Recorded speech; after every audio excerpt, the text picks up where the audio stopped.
School जीवनर स्मृति चिर अभूला बोली पटामुंडे block जय हिंद हाईस्कूल 1989 मैट्रिक बैच बंधु मिलन उत्सव में जोग देइतिबा अतिथि माने प्रकाश करने सहित समस्त पुरातन छात्र छात्री एही महान शिक्षानुष्ठान विकास पाई आगे आसिबाकू आह्वान देइतिले। प्रथमे ग्राम देवती पूजा अर्चना करी 1998 बैच पिला देइथिबा सरस्वती मूर्तिर प्रतिष्ठा पूजा करथिले।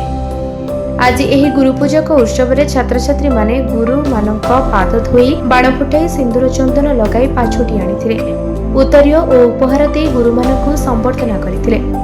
पुरातन छात्र निहारंजन सुतान संयोजन में आयोजित उत्सव में कमलाकांत राउत अतिथि परिचय प्रदान करथिले।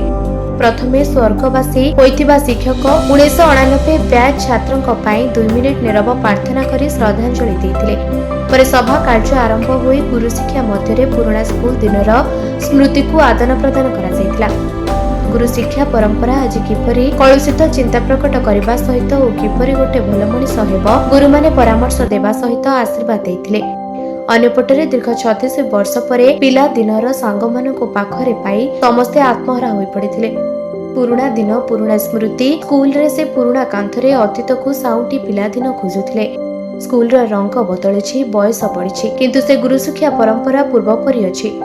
स्मृति पांशतलर निया परि अतीत कथा मने पकाई आखि ओधा करथिले।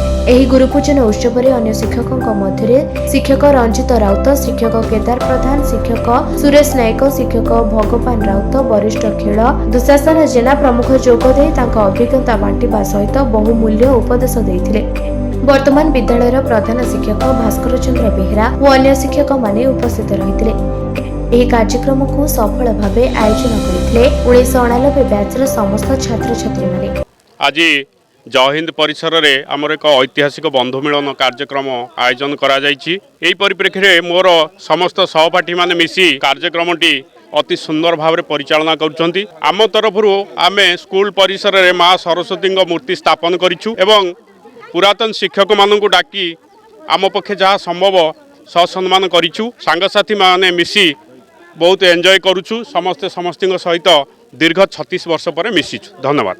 मानस रंजन सामल पुरातन छात्र 1989 बैच। आज कार्यक्रम दीर्घ 36 वर्ष पर आमे 96 जन आमे सहपाठी थिलु।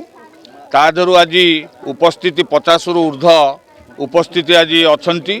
जो बंधु मिलन कार्यक्रमटी आज आम जो स्कूल पाठ पढ़ी से स्कूल परिसर भितर आम 50 रु ऊर्ध्व आमर बंधु माने समस्ते आज उपस्थिति है।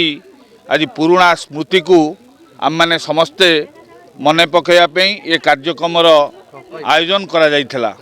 मु भास्कर चंद्र बेहेरा प्रधान शिक्षक जय हिंद उच्च विद्यालय दांडीसाही।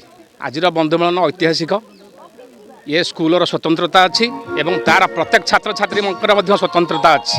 तेणु मु अनुरोध करी ये पिला मानकु ये तांकर एही भलिया कार्यक्रम आगामी दिन में चालू रहिबो। धन्यवाद। विश्वाल मु 1989 बैच एही स्कूल स्टूडेंट मु जे निजुक सबु बळे गर्व मन करे जा हो मु जय हिंद हाई स्कूल पिला विश्वास तो कर नथिली। जेतले मु काली मु जेतले बसवास करची कोरापुट जिल्ला रे मु काली जेतले आसी संध्याळे मोर घरे पहुँचिकी आज एते उत्साहित मु केमती आसीबी एठिकी समस्त सहित देखा साक्षात करबी। आउ माने मोर मन भितरे निद ठीक से नथिला कि भोकर भी नथिला। मु एते उत्साहित है कि सकाळू आसीची आज एंजॉय करी डांस करी मो सांग मान सहित खाइबा तो सब बेले खाऊची ना सेमिति खाद्य पर मोर किछि लोभ नै। सब बड़ कथा है मो सांग मान सहित मु एठी मिसिची। सार बड़ कथा ता पुओ निजे गाड़ी ड्राइविंग करके आछी कोरापुट एठी सी टोटल 12 घंटा रु 14 घंटा ड्राइविंग करके आछथि। बहुत खुशी कथा हम पे समस्त को मोर धन्यवाद। मु बहुत जन को कांटेक्ट करथिले किंतु कम आम हो गलु आठू टिके दुख लगुच कि तथापि आम चेष्टा करूँ आर वर्ष को निश्चिंत भाव आउ थे एमती गोटे मिलन हम आम बंधु मिलन हम समस्ते उपस्थित रही। मु जानी मोर जो बंधु माने ଆସିନାହାନ୍ତି ଘରେ ଅଛନ୍ତି କିମ୍ବା କିଛି ଅସୁବିଧା ପାଇଁ ଆସିପାରୁନାହାନ୍ତି ତାଙ୍କ ମନ ଆଜି କ'ଣ ହେଉଥିବ। ମୁଁ ନିଶ୍ଚିନ୍ତ ଭାବେ ଆଉ ଥରେ ମୋର ସାଙ୍ଗମାନଙ୍କୁ ଅନୁରୋଧ କରିବି ଆଉ ଥରେ ବି ଆମେ ଆର ବର୍ଷ ଏ ଜିନିଷ କରିବୁ। ଆମେ ଆପଣମାନେ ଆସିଲା ବେଳେ ଦେଖିଥିବେ ଆମ ଯେଉଁ ବ୍ୟାନରରେ ଲେଖା ହେଇଛି ଦୀର୍ଘ 36 ବର୍ଷ ପରେ 1989 ମସିହାରେ ଆମେ 10th ଏକ୍ଜାମ୍ ଦେଇଥିଲୁ। ଦୀର୍ଘ 36 ବର୍ଷ ପରେ ଆମ ଭିତରେ ଗୋଟେ ଚିନ୍ତାଧାରା ଆସିଲା कि आमे समस्ते गोटे फोरम रे गोटे स्टेज रे गोटे जगार और जो पाठ पढ़ीलु से एकाठी हाँपाई से आज कार्यक्रम। ब्यूरो रिपोर्ट निरपेक्ष न्यूज।